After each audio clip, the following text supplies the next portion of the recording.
People who come to us for relationship counselling can be married or single, in same-sex relationships, with or without children. At the first session, we assess their suitability for couple work, paying particular attention to problems such as mental health issues, addictions, or concerns over domestic abuse, all of which can impact on the counselling. For some people, sexual difficulties are affecting their relationship. All our counsellors are trained to work with these kind of problems, and we also have specially trained sex therapists to deal with any issues that can be physical as well as emotional. Well, I told Meg about, everything that happened, and she just kicked me out and said she can't do it anymore. Well, I'm currently in a little bedsit by myself. Yeah, I got kicked out of home. Great. I just didn't expect it to come to this, I probably wouldn't have told her if... Yeah, I don't know. It's fine, everything will work out, it always does. Oh my god. When did that happen? About 6 months ago. Oh my god. At that stupid Christmas party that I never went to. What was he thinking? Did you suspect anything? Did you see it coming? Have you told anyone else? Have you told your mum? No. It might make you feel better to voice your problems to an unbiased person and just give talk it time about though, it. because if you're not ready to talk, then take one thing at a time. See? Whilst friends and family can be supportive, they will all have different opinions about what you should or shouldn't do. Who doesn't know Matt, who doesn't know you, even if it's just to talk about Claire and What most people need is someone outside of the situation to listen and help them understand what's happening to them as a couple. An initial appointment at a Relationship Scotland service usually lasts up to an hour. This gives couples an opportunity to explain the problem and receive information about the service provided. The counsellor will help both partners explore whether relationship counselling is the best service for them. Couples often come to relationship counselling in a high state of tension, and the counsellor's first job is to establish a relationship with both of them and ensure that they feel heard and understood. Each of the sessions lasts approximately 50 minutes, and that we would maybe meet for a few sessions and then review how counselling's going, whether you're finding it useful or not. You have confidentiality within the organisation, except in exceptional circumstances where there was risk of harm to yourself or to someone else, particularly say if there was a child protection issue. However, if there was any reason for breaching confidentiality, I would do my best to discuss that with you before that was necessary. So maybe we could just move on and you could tell me a bit about what's brought you here today for counselling. Well, we've been together now for about 5 years. We've been married for about 3. And recently I had an affair with a colleague of mine from work. I don't know, we haven't been good for quite a while, but 2 weeks ago he came home and we were having dinner and he just blurted it out. And that was how it happened. And it's still very raw and very recent. I'm now living in a bedsit since I told her. I couldn't have him in the house. Just seeing him made me so angry. I just couldn't have him near me. I couldn't have him near our daughter either.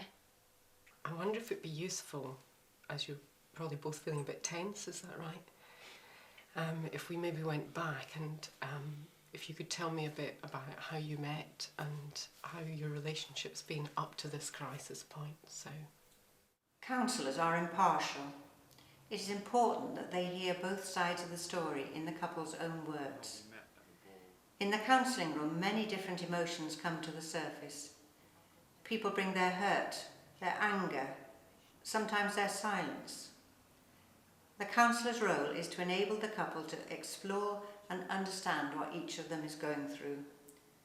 This is a first step towards helping them improve their relationship. So this is a pretty tough point that you've reached today, but you've also invested a lot in this relationship. You've got a young child, and there's been a real close connection between you. Yeah. Yeah. Because I do love him. I love him with all my heart. I wouldn't be here if I didn't, but he broke it.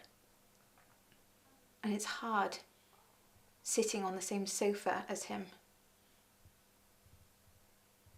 Can you say a bit, Matt, about, just before the affair, what led up to the affair, what caused it? I was at a work Christmas party and I had too much to drink and I made a mistake.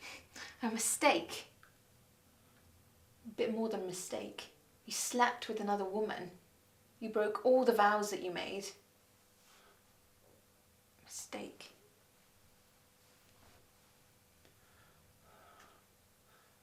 I didn't mean to. I didn't go there to do it. This doesn't excuse it.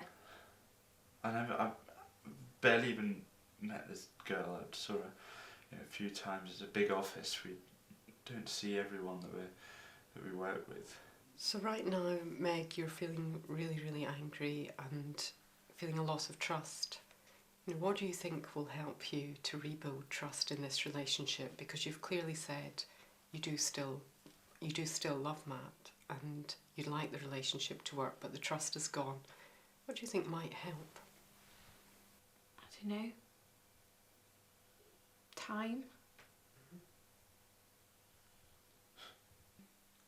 Certainly will take some time to rebuild the trust. It makes no difference. No difference at all. Of course he regrets it.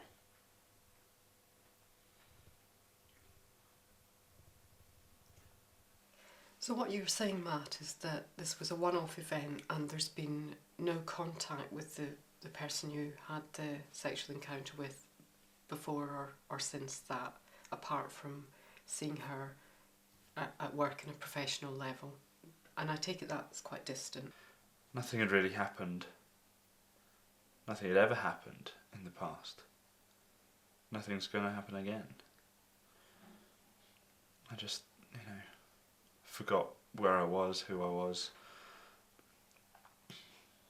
So it was purely a sexual attraction. You didn't already have an emotional, close relationship with this person? No. We might have chatted a few times. But it was just sexual. It was nothing.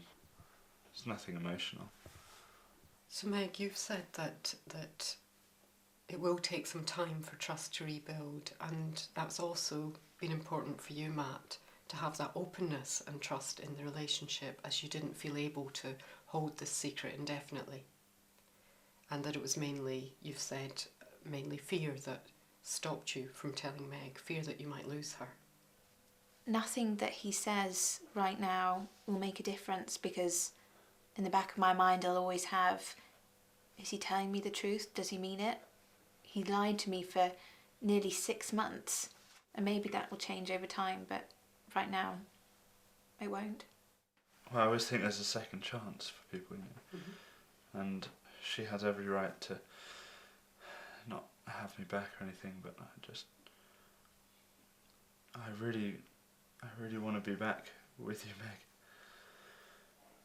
There's no quick fix to rebuilding trust once it's been broken. It takes time and understanding on both sides for a couple to move forward.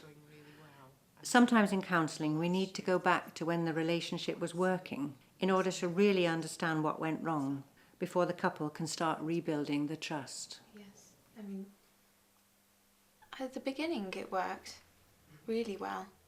Then it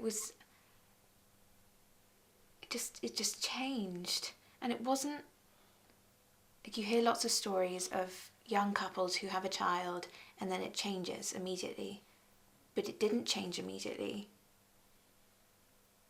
It was about when Claire was 1, and that's when it changed, and I don't know what it was that changed.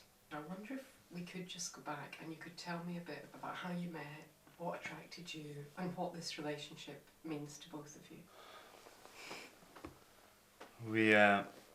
We met at university 5 years ago. We were both in second year, and it was at one of the end of year balls. We could spend days on end together doing absolutely nothing and still not be bored, not be, sick of each other's company. So you just felt right for each other. Was that the same for you, Meg, as Matt describes it? And definitely. Yeah. I was just drawn to him completely. I trusted him with my life. I loved him.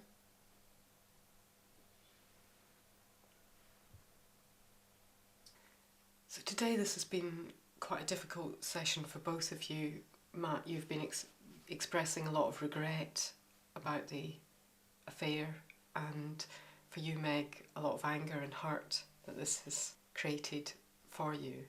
But what I do notice is that you both wish to find a way forward from this, even though that may mean looking at some of the difficulties in the relationship.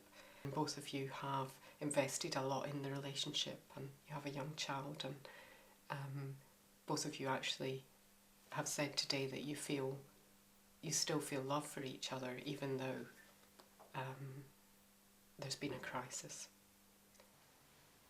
I don't know when I'll be able to trust him again. But hopefully the more we see this counsellor, the better it'll get and the easier it'll get to trust him again. Because I need him to come home. I need him. I need him to be with Claire and to look after her and be her dad, because she misses him. She knows he's not here. And she needs him. And I need him.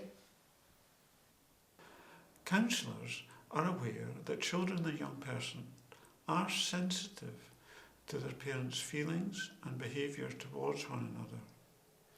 They too feel the anger, the sadness and the loss of separation as acutely as their parents, especially if these things aren't talked about.